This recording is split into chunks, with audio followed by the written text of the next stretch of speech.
श्रावण सोमवार की कथा के अनुसार अमरपुर नगर में एक धनी व्यापारी रहता था।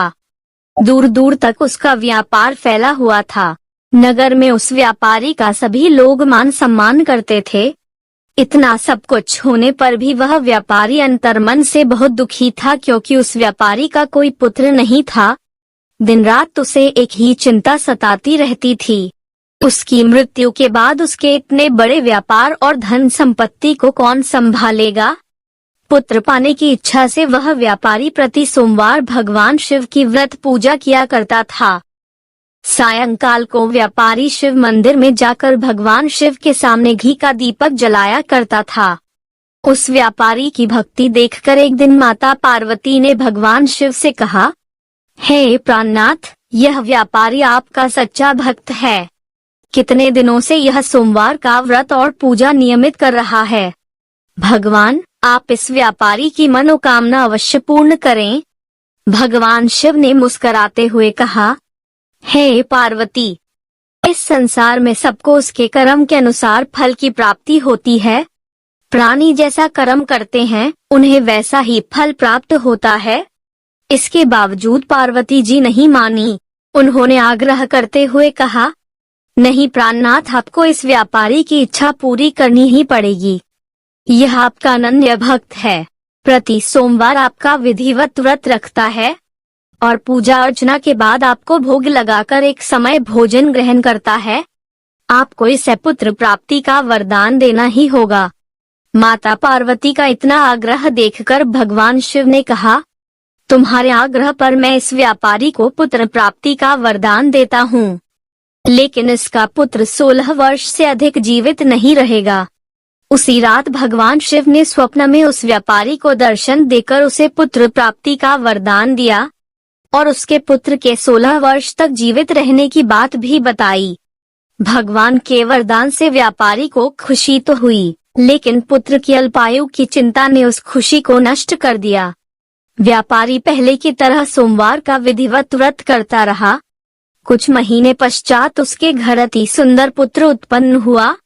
पुत्र जन्म से व्यापारी के घर में खुशियां भर गईं।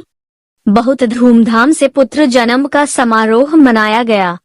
व्यापारी को पुत्र जन्म की अधिक खुशी नहीं हुई, क्योंकि उसे पुत्र की अल्पायु के रहस्य का पता था। यह रहस्य घर में किसी को नहीं मालूम था। विद्वान ब्राह्मणों ने उस पुत्र का नाम अमर रखा। जब अमर 12 वर्ष का हुआ तो शिक्षा के लिए उसे वाराणसी भेजने का निश्चय हुआ। व्यापारी ने अमर के मामा दीपचंद को बुलाया और कहा कि अमर को शिक्षा प्राप्त करने के लिए वाराणसी छोड़ आओ। अमर अपने मामा के साथ शिक्षा प्राप्त करने के लिए चल दिया। रात्रि में जहाँ भी अमर और दीपचंद विश्राम के लिए रुकते, वहीं यज्ञ करते और ब्राह्मणों को भोजन कराते थे।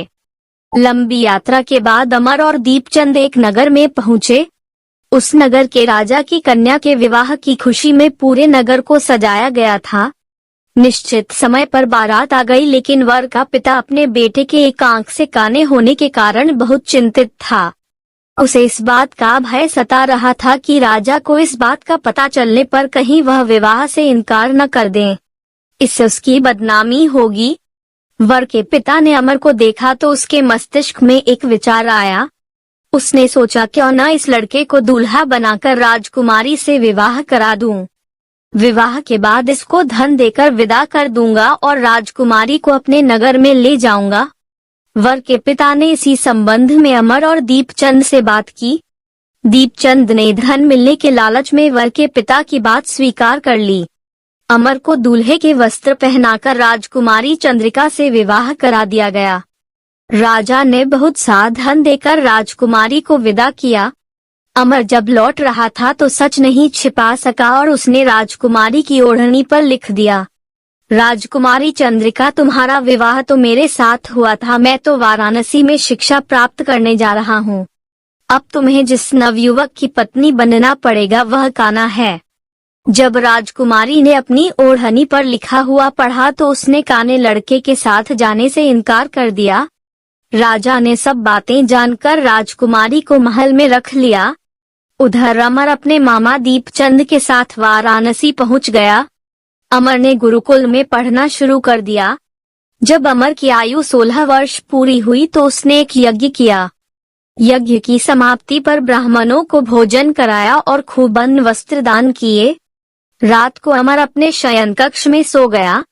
शिव के वरदान के अनुसार शयनावस्था में ही अमर के प्राण पखेरु उड़ गए। सूर्योदय पर मामा अमर को मृत देखकर रोने पीटने लगा। आसपास के लोग भी एकत्र होकर दुख प्रकट करने लगे। मामा के रोने विलाप करने के स्वर समीप से गुजरते हुए भगवान शिव और माता पार्वती ने भी सुने। पार्वती जी ने भगवान से कहा, प्राणनाथ, मुझसे इसके रोने के स्वर सहन नहीं हो रहे, आप इस व्यक्ति के कष्ट अवश्य दूर करें।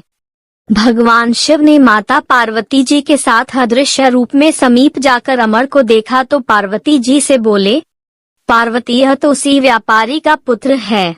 मैंने इसे 16 वर्ष की आयु का वरदान दिया था, इसकी आयु तो पूरी हो गई। पार्वती जी ने फिर भगवान शिव से निवेदन किया, हे प्राणनाथ, आप इस लड़के को जीवित करें, नहीं तो इसके माता पिता पुत्र की मृत्यु के कारण रो रो कर अपने प्राणों का त्याग कर देंगे।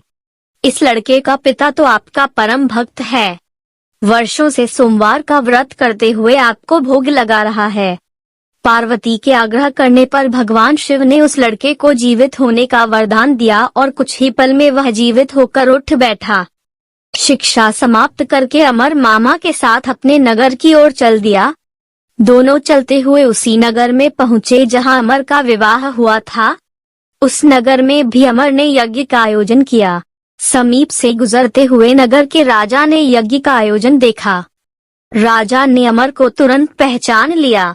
यज्ञ समाप्त होने पर राजा अमर और उसके मामा को महल में ले गया और कुछ दिन उन्हें महल में रखकर बहुत साधन वस्त्र देकर राजकुमारी के साथ विदा किया। रास्ते में सुरक्षा के लिए राजा ने बहुत से सैनिकों को भी साथ भेजा। दीपचंद ने नगर में पहुंचते ही एक दूत को घर भेजकर अपने आगमन की सूचना भेजी। अपने बेटे अमर के जीवित वापस लौटने की सूचना से व्यापारी बहुत प्रसन्न हुआ। व्यापारी ने अपनी पत्नी के साथ स्वयं को एक कमरे में बंद कर रखा था। भूखे प्यासे रहकर व्यापारी और उसकी पत्नी बेटे की प्रतीक्षा कर रहे थे। उन्होंने प्रतिज्ञा कर रखी थी कि यदि उन्हें अपने बेटे की मृत्यु का समाचार मिला तो दोनों अपने प्राण त्याग देंगे। व्यापारी अपनी पत्नी और मित्रों के साथ नगर के द्वार पर पहुंचा। अपने बेटे के विवाह का समाचार सुनकर पुत्रवधू राजकुमारी चंद्रिका को देखकर उसकी खुशी का ठिकाना न रहा।